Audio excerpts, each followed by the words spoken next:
అందరికీ నమస్కారం. I dream media సగర్వంగా సమర్పిస్తోంది సిల్వర్ స్క్రీన్ లెజెండ్స్. ఇవాల్టి సిల్వర్ స్క్రీన్ లెజెండ్ని మరొక్కసారి పరిచయం చేసుకోవడం మనందరికీ చాలా అదృష్టం, నాకు మహదానందంగా ఉంది. ఎందుకంటే వారు కేవలం సినీ రంగ లెజెండ్ మాత్రమే కారు. ఎందుకంటే వ్యాపారవేత్తగా 60 సంవత్సరాలు, ఒక సినిమా హీరోగా 50 సంవత్సరాలు, 40 సంవత్సరాలు నిర్మాతగా, రాజకీయంగా వారి ముద్ర వేసుకొని ఎన్నో రూపాలలో లైఫ్ టైం అచీవ్మెంట్ కంటే ఎక్కువగా సాధించేశారు. వారే అందరికీ సుపరిచితులు, ఆత్మీయులు డాక్టర్ మురళీమోహన్ గారు. వారితో మాట్లాడబోతున్నాం జీవిత పాఠాల గురించి ఇవాళ. ఎందుకంటే సినిమా యాక్టర్గా వారిని చాలా సందర్భాల్లో మనం పలకరించాం, కలుసుకున్నాం. సార్, సాదర్ నమస్కారం. నమస్తే అమ్మా. మిమ్మల్ని కలవడం చాలా సంతోషం సార్. చాలా సంతోషం నాకు కూడా. చాలా రోజులు మిమ్మల్ని కలిసి కూడా. సార్, మీ గ్లోయింగ్ ఆనందకరమైన మీ మైండ్కి రహస్యం ఏంటి సార్? రహస్యం అని కాదు కానీ అంటే మనం నిర్మలంగా ఉండాలి. నెంబర్ 1 పాజిటివ్ మైండ్లో ఉండాలి. ఎప్పుడైతే నెగిటివ్ మైండ్లో ఉన్నామో మన ఫేస్లో తెలిసిపోతుంది. నెగిటివ్ మైండ్లో ఉన్నాడు, ఇటు వస్తున్నాడు, వీడు ఎందుకు వస్తున్నాడు అన్నట్టుగా అన్నీ నెగిటివ్ అయినా ఆలోచిస్తాం. మా ఇంట్లో కూడా బ్రదర్స్, బాబు వీళ్ళందరూ కూడా అంటారు, మీరు అన్ని పాజిటివ్గానే ఆలోచిస్తారు, మీకు అందరూ మీ కళ్ళకి అందరూ మంచి వాళ్ళలాగానే కనపడతారు. వాళ్ళు ఆడ ఎట్టంటాడు, ఇటు ఇట్ట అంటాడు. వానివరా ఆడేదో ఉన్నాడని మనం ఎందుకు బాడీ చేసుకోవాలి? మనం పాజిటివ్గా ఉందాం. వాళ్ళు ఎలా ఉంటే మనకేంటి? మనకేమైనా నష్టం చేసేటట్టు చేస్తుంటే అప్పుడు ఆలోచిద్దాం. అందుకని నా శత్రువు అయినా వస్తే చక్కగా కూర్చోబెట్టి మర్యాద చేసి గౌరవించి పంపిస్తాను. మీ ప్రతి అవార్డు, మీ ప్రతి ఫోటోగ్రాఫ్ కూడా ఒక్కొక్క కథ చెప్తోందండి. ఎన్ని అనుభవాలు ఉండుండాలి సార్ మీకు? 350 చిత్రాలు, వ్యాపారవేత్తగా, రియల్ ఎస్టేట్లో, అన్నిట్లో మీ జీవిత మౌలిక సూత్రం ఏంటి సార్? మౌలిక సూత్రం అంటే చిన్నప్పటి నుంచి కూడా నాకు ఒక మంచి బిజినెస్ మ్యాన్ అవ్వాలి అనేది కోరికండి. అందుకే సరిగ్గా చదువు వంట పట్ల ఎస్ఎస్ఎల్సీ అని ఉండేది అప్పుడు, సెకండరీ స్కూల్ లీవ్ సర్టిఫికెట్ అని.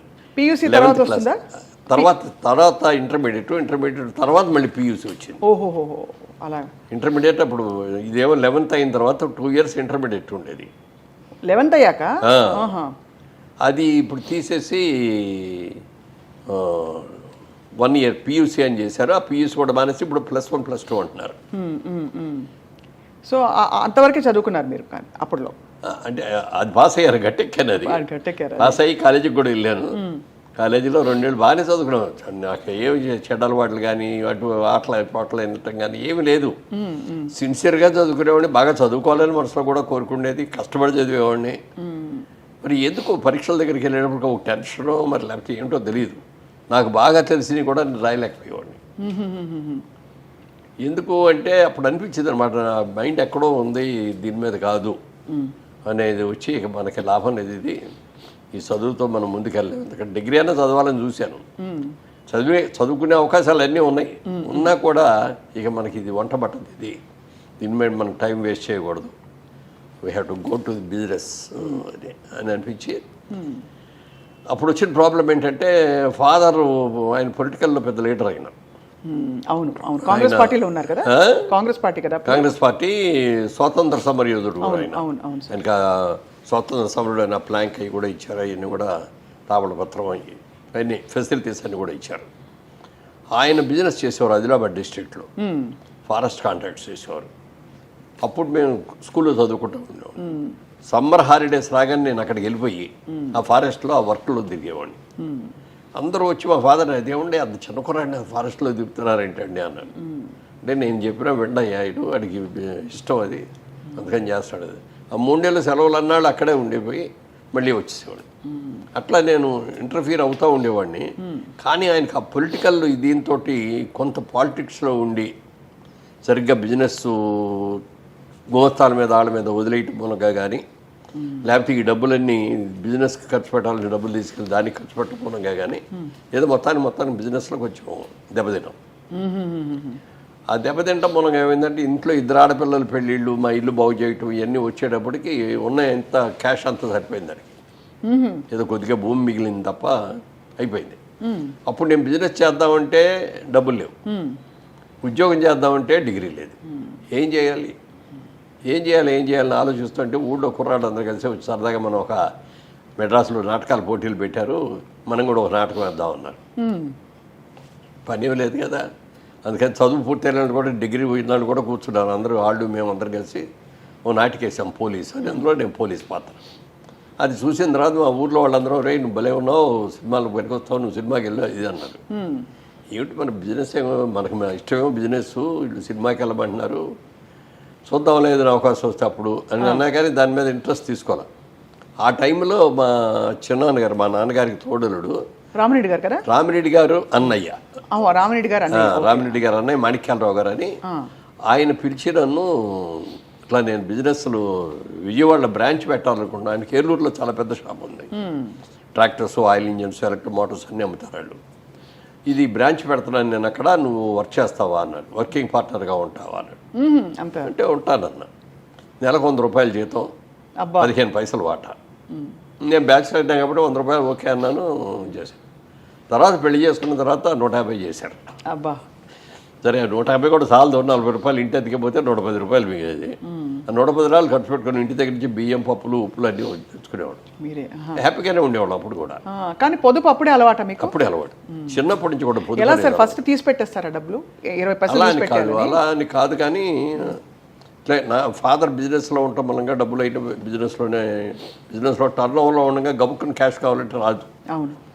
మాకు ఇంట్లో అవసరాలు ఏమైనా ఉంటే కూడా నాన్నగారికి ఫోన్ చేసి, అప్పుడు ఫోన్లు కూడా లేవు కదా, ఉత్తరం రాసేవాళ్ళం.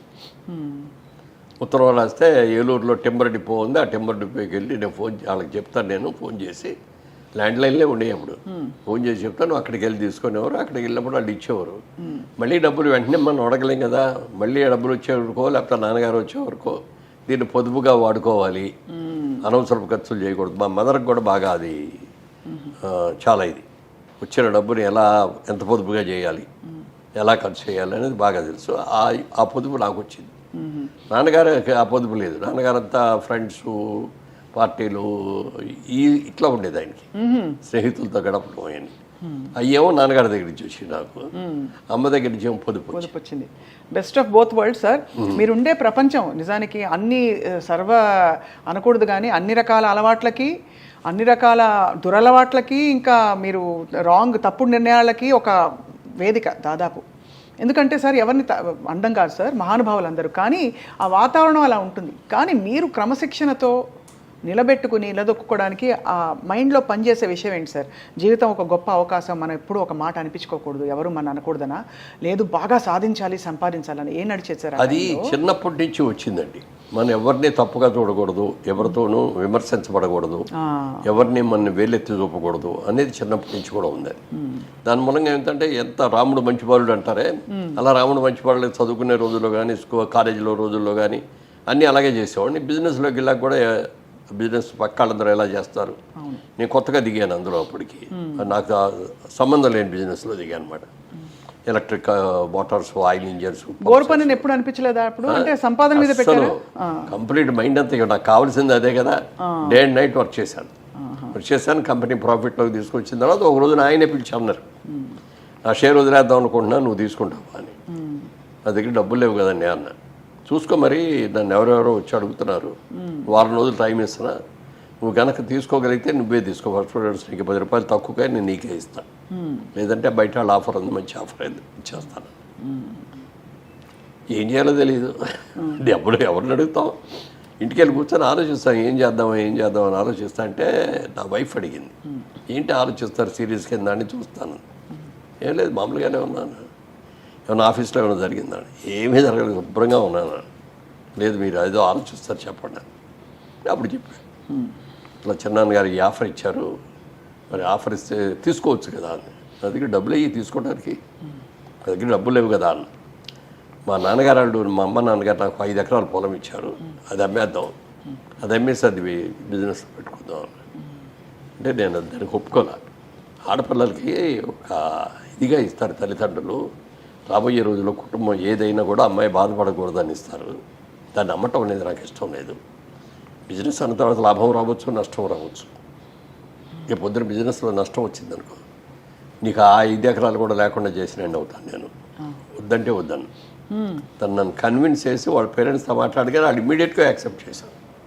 అబ్బాయి బుద్ధిమంతులు శుభ్రంగా చేసుకుంటున్నాడు, మళ్ళీ తీసుకొని మీకు ఇచ్చిందే కదా అని వాళ్ళే వెంటనే అమ్మిపెట్టి డబ్బులు కూడా ఆ విధంగా అదే కంపెనీలో మరి 50% షేర్ అక్కడక్కడి నుంచి అంచెలంచెలుగా అక్కడి నుంచి అది బాగా బిజినెస్ డే అండ్ నైట్ చేసేవాడిని.